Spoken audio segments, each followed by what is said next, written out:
ওয়াজ করে টাকা নিচ্ছেন, নামাজ পড়ে টাকা নিচ্ছেন, ওই জানাজা পড়ে টাকা নিচ্ছেন, বাচ্চার নাম রেখে আকিকা করে টাকা নিচ্ছেন, সবগুলা গুমরাহিতে আছেন, সবগুলা ভুল পথে আছেন। আসসালামু আলাইকুম ভাইয়ারা, কথাই আছে কারো বুদ্ধি থাকে মাথায়, কারো বুদ্ধি থাকে হাঁটুতে, আর কারো বুদ্ধি থাকে পিছনে। হুজুর যদি নামাজ পড়াইয়া টাকা না নে, হুজুরের বহুলা মাইয়া কনে খাওয়াইবো, হেতে নি খাওয়াইবো। আরেকজনের হোলা হইছে হুজুর হিনে যায় নাম রাখবো, হুজুর যদি হিনে যায় টেয়া হুইসা না লয়, তাহলে হুজুর হোলা যে নাম রাখবো হেটে কনে দিব। কোন মসজিদে বা কোন ওয়াজের মধ্যে হুজুররা কইছিল কোরআন শরীফ আমরা হই আপনার ঘরে হুনন লাগতো না, কোরআন শরীফ বাংলাতে পাওয়া যায়, আপনি বাংলাতে কোরআন শরীফ হই হুজুর হই যান। এ ভাইয়ে হিনে যায় কথা শুনবার হরে বাংলা কোরআন শরীফ একান কিনি, এরপরে হই হে ভাইয়ে হয়ে গেছে কই মাওলানা। এ ভাইয়ের হাদিসের লগে সোশ্যাল মিডিয়া গরম হয়ে যার, মাইক্রোফোন কাফের লাগছে ডরে। আরো কি কয় কদুর শুনেন, একজন মুসল্লি যিনি নামাজ পড়তে আসেন, আরেকজন যিনি নামাজ পড়াইতে আসেন, তার কি সময় বেশি লাগে না কম লাগে? জি ভাইয়া, অবশ্য মুসল্লিদের ইমাম সাহেবের দুইজনের সমান সময় লাগে। তারপর কি কন, তো মুসল্লি যদি কাজ করে আসতে পারেন, কাজ করতে পারেন, তাহলে একজন ইমাম তিনি কেন নামাজ পড়াইতে পারবেন না? ভাইয়েরা ওনার কথা হচ্ছে গিয়ে একজন মুসল্লি নামাজ পড়তে যতটুকু সময় লাগে একজন ইমামও নামাজ পড়তে ততটুকু সময় লাগে, তাইলে মুসল্লিরা নামাজ পড়লে ইমাম সাহেব নামাজ পড়াইতে পারবে না কেন?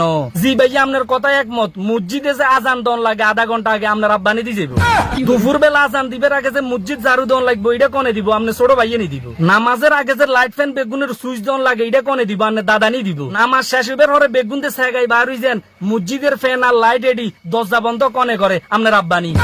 বাংলাতে কোরআন শরীফ 3 আয়াত হই আপনি হয়ে গেছেন মৌলানা। ওই আপনি একান কাম করেন না, আপনার 14 খানদান যা আছে বেগুনে মিলি কোরআন শরীফ হন, বেগুনে মিলি মাদ্রাসাত ভর্তি হয়ে যান, এরপরে মসজিদে গেলে যাই চাকরি করেন, টেয়া লাগতো না। হে শতানে আরো কি কইছে কদ্দুর শুনেন।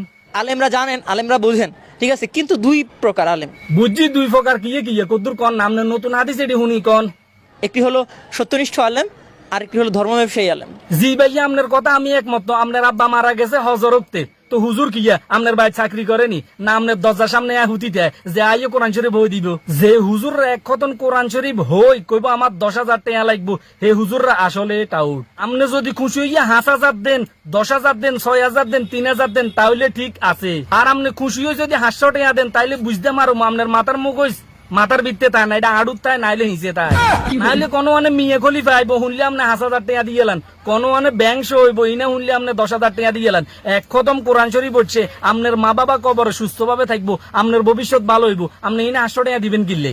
এই জন্য আপনার লগে হুজুররা মুলামুলি করে। হুজুর আপনার মসজিদে চাকরি করবো বিনা বেতনে, আর হুজুরের বউ কি মানুষের বাজ্যে খরাত করবো নি না, মানুষের বাজ্যে করবো আপনারা খাইবার আইডা জেডিয়েছে এডি আন্ডার দেন আন্ডা বউলা মাইয়ালো খাই। আপনি সোশ্যাল মিডিয়ার মধ্যে আইসে যে কথা বলতেছেন, কথা বলতে তো টেয়া লাগে না, ফটর ফটর দিয়ে শুরু করছেন। ভাইয়ের আমি হাদিস মাসালাও জানি না, আমি কোন কোরআনের আয়াতের ব্যাখ্যাও জানি না, আমার আছে শুধু মস্তিষ্ক, আমি মস্তিষ্ক বিবেক খাটাই তারপর কথা বলি। একজন হুজুর সকালবেলা উঠে আজান দিতে হয়, তারপর নামাজ পড়াইতে হয়, সকালে হলে মসজিদ ঝাড়ু দিতে হয়, জুমের নামাজ হলে পুরো মসজিদের ফিডি ফাইডি পরিষ্কার করতে হয়। গ্রামের কোন শতান্ত জীবনও যাইতো না, যাই আরো যদি মসজিদের ভিতরে দুল দেয় কত হাদিস হতুয়া হাইকোর্ট সুপ্রিম কোর্ট। আপনার মসজিদে একটা ফ্যান নষ্ট হয়ে গেছে, হুজুর এটা দেখাশোনা করন লাগে। আপনার মসজিদের উগে লাইট নষ্ট হয়ে গেছে, হুজুর এটা দেখাশোনা করন লাগে।